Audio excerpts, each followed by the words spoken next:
Hey parents, Amanda here, Masters in Marriage and Family Therapy. We are currently in the tracks of Hurricane Dorian. But even still, we felt that this was important and we wanted to film this video, this segment, so that you could watch it at home even with your family. So grab your hurricane snacks, gather around, paper and pencil because you're going to want to write this down. So I brought out the whiteboard because I want to explain it to you in a way that leaves it very clear in your mind. So write it down so that you can review it later. As you apply it, you can review, apply and review. Remember, I always say this. I don't want us to just be hearers of the word, but doers of the word. This only works if you apply it. But as you apply it, I promise you, you will see a change and a shift in your family dynamic. Hey moms, answer this question.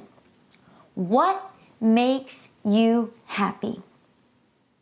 Tell your husband, tell your children, what makes you happy? Now, I'm going to make a guess here, but I'm pretty sure my guess will be correct. Mothers, if I know you well by now, and being a mother myself, I know that your happiness is directly attached to your children. We've made a video about this before if you want to check it out. But moms, how is it that when I ask you a question, what makes you happy, that you say things like, well, my child just got into college, or my daughter married a fantastic guy? It always has to do with the happiness of your children. But today, I want you to cultivate interest that is independent from your children. Julia Burton, she says it like this. Don't let your kids be the only thing that you care deeply about, or the only aspect of your life that brings you joy. And so now we bring out the circle. And it's not the circle of importance, but it's the circle that when you value that which the Bible tells you to put as your priority, everything else falls into place. It's the first domino that will drop and all things else will follow. Okay, Amanda, what is this circle of priority? So here's the first thing. The first circle of priority is G for God. How is your relationship with God? How much time are you spending in Bible study and prayer? Do you fellowship with like-minded people that bring out the best in you? That is going to bring out the best in your relationship with God. Why is our relationship with God so important? Because by beholding, you become changed. Imagine that I spent time reading my Bible and seeing the way Jesus was forgiving and He was merciful and He was kind and loving. I'm going to start being those things to my family and to those who are around me. And when your relationship, your vertical relationship with God is working well, it automatically and directly influences your horizontal relationship with those around you. So your first priority is your relationship with God. What then is your second priority? And this one is so tough for moms. Your second priority is with you. It's with yourself. The Bible says it like this: love one another as you love yourself. I like to say it like this: you cannot give that which you do not have. I had a mom and a daughter. They came in to do therapy, struggling in their relationship together. And the mom was saying things like this to the daughter. I would die for you. And the daughter looks to her and says, Mom, that's the problem. I don't want you to die for me. I want you to live for me. And that stuck with me over the years because isn't that true? It seems like it's easier to die for our children than it is to live for our children. So moms, here's the secret. The best thing that you can do for your children is to take care of yourself. And now reflect on this question. Have you been taking care of yourself? Have you been self-caring? Have you been prioritizing your health, your well-being, be it mental, spiritual, emotional? Or have these things taken a back seat? So now, grab your paper, because we're going to look at this square. So on your square, and we're going to get back to this circle because we're going to add more, but on your paper right now, I want you to draw a square, okay, a big square. And then I want you to break this bigger square down into 4 small squares, and I'm going to try to be as clear as I can. So if I have to go back and retrack or say, oh, that wasn't clear, and give you more examples, I'm going to do just that, okay? So this first square here, you're going to give it a U for urgent. The second one, you're going to put NU for not urgent. This square here is going to be important, and then this one here is going to be not important. Oh, not, that's a T, not important. Okay, so how we're going to look at it is this square is ultimately, this is urgent and important. This is not urgent but important. This one here is urgent and not important. And this last one here is not urgent, not important. Does that make sense? Okay, so now let's break it down. Okay, Amanda, what do you mean by this square? So this number one here, these are things that are crisis and emergencies, okay? So here, let me use colors because it's fun to write in these markers here. Crisis. I'm just going to call it crisis. Crisis and emergencies, things that are urgent and important that you need to deal with it right now. One more day cannot go by if you do not deal with this. And I'm going to give you an example. The second one, number two would be things that are prevention, okay? Prevention. So we're just going to go P-R-E-V, okay? These are preventions. Things here that fall in this category. Prevention and planning and self-care, all of these things. Number three are interruptions. I think I missed an R there, but this is not the spelling bee, okay? You get the point. Interruption. So we got crisis, prevention, interruptions, and the last one here, number 4, we have time wasters. Time wasters. So now let's break it down. And I'm going to use an example from a client of mine. I had a mother, and she was a working mom, 3 kids, a nurse, she was a wife, she was involved with the church. She had many hats that she had to put on and take off and put on and take off. Well, she often found herself in crisis mode, in emergency mode. Why? Because she neglected prevention and planning. So let me share with you her story. As a nurse working 2 or 3 days on the full day, you know how it works with nurses, nighttime nurse, right? So she did the nighttime shift stuff. And because of it, she wasn't taking care of her health. She wasn't eating right, and she wasn't sleeping well, and she was stressed all the time. And because of that, because she was spending so much time in the crisis dealing with the different emergencies that came up with her, a kid in school or her younger one at home, she was constantly here, and she was getting stressed out, and she was getting burnt out. What happens? One day she wakes up, she's starting to feel pain, experiences high blood pressure, and immediately passes out. Her daughters see her on the floor, call the father. They call 911, and the ambulance rush over there and say, good thing you called, and you called just in time. So now, her blood pressure, her high blood pressure, right, would be here. So high blood pressure. This would fall into a crisis and emergency. She needed to deal with it at that exact moment, or else she was no longer going to live to see another day. When she was rolled there into the hospital that she worked in, isn't that funny? The hospital that she worked in, all those patients that she tells them to take care of themselves, to eat healthy, now she found herself in the similar situation. She was there in those cots. Why? Because she did not prevent. She did not take care of herself. She did not exercise and sleep right because she was constantly here. Now, we are always going to find ourselves in crisis mode and emergency mode. We're going to be putting out fires unless we spend time preventing, scheduling, and planning our self-care. So we're going to pause before we get to the interruptions here, and we're going to talk about what are your self-cares. Hey, mama, What is your self-care? How do you take care of yourself? I'm going to share you mine in the hopes that it will spark an interest in you, and then you can come up with yourself. But I don't even want you to continue watching this video. I want you to pause right now, and I want you to reflect. Go to a quiet space in your house. Go close the closet, or go pretend you need to take a shower and just hide out for a second. And I want you to reflect on this. What do you need in order for you to function at your highest level as a servant of God, as a wife, and as a mother? Okay? So for me, I have 4. Mine are this. I need to work out. I need to eat healthy. I need to spend time with God, and I need to sleep early. These are my magic 4. These are the things that I prioritize. These are the ways that I take care of myself, because if I don't take care of myself, then I can't take care of anyone else.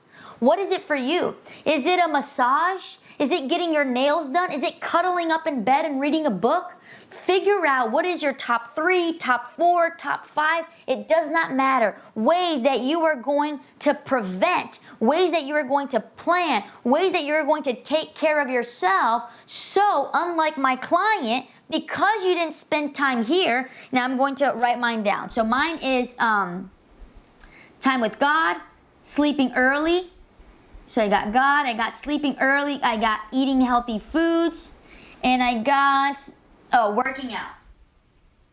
Working out, okay, workout. So when I do these things, I'm not going to find myself having a high blood pressure. I'm not going to find myself in the crisis and emergency box. So moms, what are things that you can do in box number 2 so that it can prevent you from entering crisis and emergency mode, box number 1?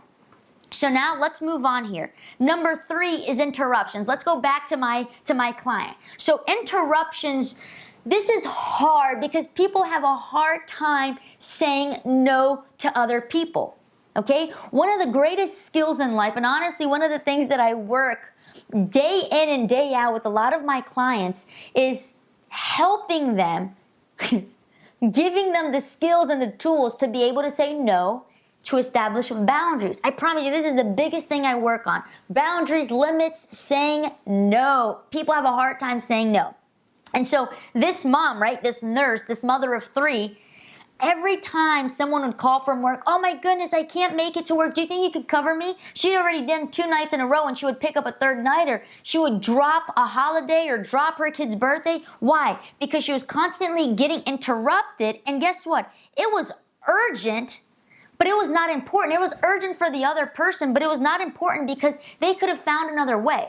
Now, hold on. I'm not saying that you're always going to say no anytime someone asks you a favor, but I'm saying you're going to have to prioritize and choose. This needs to be not the rule, but the exception of the rule. And I tell this to my clients all the time. You know, sometimes I'll have clients, and if I let them, my clients will call me any time of day, right? They'll call and they want to text and they want to send out emails. And oftentimes, and if it's not a client, it's people from church. Well, look at that. The lights went out. And if it's not clients, it's people from church. Amanda, can you preach this? Amanda, can you do that? Amanda, can you do this? Can you volunteer? This. And I had to learn to say no. You know why? Because by saying no to them, I was saying yes to my well-being. By saying no to them, I was saying yes to my family. So sometimes I'll have to tell the church, or can you preach here? I have to say no, because the no to them is a yes to my family. So be careful with the interruptions and learn how to say no so that you can take care of yourself. Does that make sense? So this nurse here, my client, she was saying yes to everyone, but guess what? Saying yes to everyone, but saying no to her well-being and saying no to her family. And because of it, she experienced this crisis mode because she was not spending time in all this. Is this starting to make sense? And the final one, time wasters. You know what they are. It's the Instagram. It's the Facebook. The light's going to go on and off, right? We're in a hurricane, so it's part of it, okay? Soon Renee will start throwing water my way. So number 4 is the time wasters. Instagram, social media, technology. Now, here, you just need to cut this out of your life. Amanda, how can I cut it out? You mean I'm never going to go on Facebook? I'm never going to go on Instagram? No, I'm not saying that, but I'm saying, you know when moms say, I don't have time for anything. I can't do anything. It's so hard for me to do anything, Amanda. You don't understand. I have little kids. Oh, I get that you have little kids, so I want you to do something. If you have an iPhone, go there. There's an option. I think it's like an app or something. You can go on settings and you can see how much time you are spending on Facebook or Instagram or all of these social medias. And let's say you're there 2 hours, 3 hours. Now, I just want you to take 15, 30 minutes of the time that you were spending here on the time wasters and start applying it to this. But this needs to be a priority. So I need you to start scheduling the same way that you would schedule your work or your bills that you have to pay. I know that I have my agenda and I put all the clients that I have to see that day. And next to my clients, I also put these 4 things. I put the time I'm going to wake up and the time I'm going to sleep. I'm going to put my breakfast, lunch, and dinner, and I'm going to carve out time in that schedule to do that. I'm going to choose a specific time for me to work out, and those moments are sacred so that I can be the best servant of God, the best wife, the best mother, and the best therapist that I can be. I have to take care of myself. So now, take away time from this, the time wasters. Cut this out so that you can spend more time. And number 2, the reality is that we spend a whole lot of time saying yes to things we should say no and saying no to things we should say yes. We spend a whole lot of time on time wasters, and because of it, it forces us then to spend time getting burnt out and stressed out because of crisis and emergency, when really our focus needs to be on spending time in box number 2, preventing, planning, and self-caring so that we don't fall a victim to these other boxes. All right, sounds good? So now, write this down. I'm going to give you a few minutes, or take a screenshot so that you can see, so that you don't forget. And now we're going to go back here to our circle. So what is next? The boys are going to have to close this door here because now I think the boys are waking up and there's movement downstairs. So we can stay nice and quiet here in this room, huddled up together. So the next circle here, and oh man, this is going to be tough. The moms have a really hard time with this, okay? So the next circle here, remember, this is our priorities. My priority is God. If you ask me, Amanda, who is the most important person in your life? Here, let me word that differently. I one time asked Renee this. I said, Renee, who is the most important person in your life? And you know what he said to me? He said, Amanda, the most important person in my life is God. And I threw my hands up and I said, hallelujah. Now, a lot of mothers, when I share this, a lot of wives say, what? He should have said you. Oh no, he should have not said me. He should have said God, because the Bible says God is love. He's not loving, but he's the very essence and the very form of love. So I know that when Renee prioritizes his vertical relationship with God, he's going to be a more loving husband towards me. So the most important person in my life is God.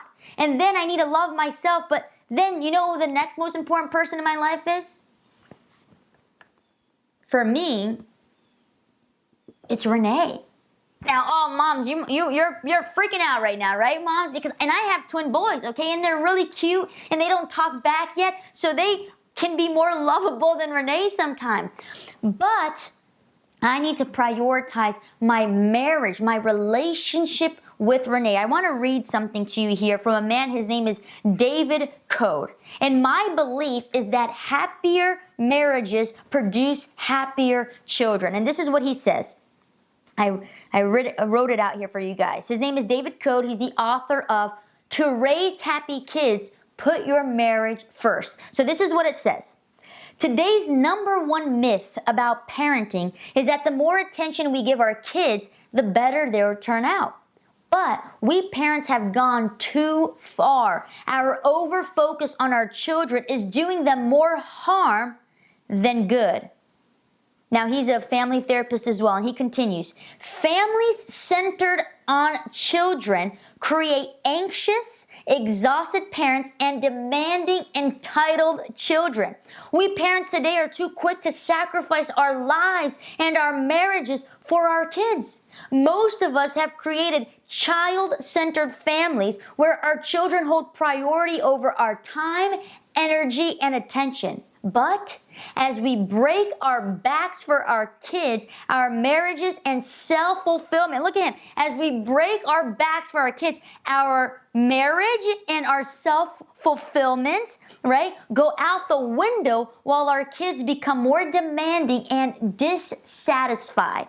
Oh, and then he ends it like this. That's why children seem to have many problems nowadays than we did, or our parents did, he said. By killing ourselves to produce a perfect, trauma-free childhood for our children, we're wasting our energy. The greatest gift you can give your children is to have a fulfilling marriage yourself. Now, study and research shows that children who are raised in not a perfect family, not with perfect parents, with perfect marriages, but parents who are loving each other, who are trying, this creates stability. It creates safety and consistency. It mirrors what the children will have. Can you imagine what we are mirroring to our children? If they see that as soon as kids come into the picture, then I check out as a wife to Renee, that I no longer spend time with Renee, so then really the only reason we're getting married is to have children, because then we don't even care about our partners. Why not just adopt? Right? So we need to focus on our marriage. So I want to give you some tips that this is what Renee and I incorporate in our day-to-day. Man, our day is busy. You know, Renee's an engineer, I'm a therapist. We also have a nonprofit. I preach every weekend. I'm doing videos for you guys. There's a lot of things that go on my day-to-day. So I know that I need to prioritize and have intentional time with Renee, right? Prevention. You know why? Because if I don't spend time, so my marriage would go under here, right? Because if I don't spend time watering the garden of my marriage, then I'm going to have to be forced into the crisis and emergency when my marriage is falling into pieces. Or what happens to a lot of parents? When their kids leave, right? The empty nest. When they go off to college and now they're sitting around looking around the room, where are the kids? And they're looking at each other like complete strangers. I've lost count at how many couples who have children who left for college say to me, Amanda, we're like roommates. I don't even know who this person is. Can you imagine? So do this right now. Write this down and come up with things of your own. Renee and I, this is what we do. We have to kiss each other 3 times a day at least. Now, the more the merrier, right? But in the morning before he goes to work, he does not leave this house without giving me a kiss. Now, I'm not talking these little pecks. I'm talking about like the Notebook kind of kissing, okay? I really want you to kiss your spouse at least 3 times a day. So the ways we do it is in the morning before he goes to work, immediately when he comes home from work, and then at night before we go to sleep. And the nighttime ones can lead to other things, which is a great thing, okay?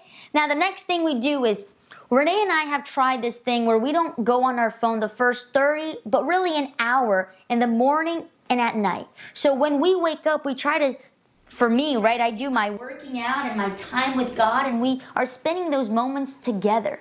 There's a whole thing on this, but basically you train your brain to be distractible if the first thing you do is pick up your phone. And then at night also, I'm with Renee. You know, the boys went to bed. And so instead of me being there on social media, time wasters, I'm spending time here in prevention and planning. I'm spending time on my marriage so that it doesn't push me into a crisis and emergency mode. So that's another thing that we do that's pretty cool. Try to incorporate it.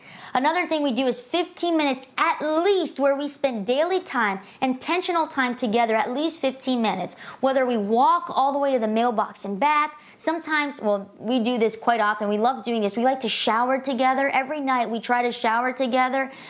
15 minutes where you are just focusing on your marriage. Don't talk about the kids. Don't talk about any of that. Focus on each other. Another thing we like to do is at least once a day you can demonstrate love to your spouse through a love language. Remember we talked about that before? We have words of affirmation, physical touch, quality time, gifts, or acts of service. Find out which one your spouse, the way your spouse most feels loved, and then find a time during that day to demonstrate. It doesn't take any effort. It doesn't take any time. And it honestly doesn't cost any money for you to go to your spouse and say, I love you. The other day, I was with Renee and I was just watching him. I don't remember where I was. I think we were in the room.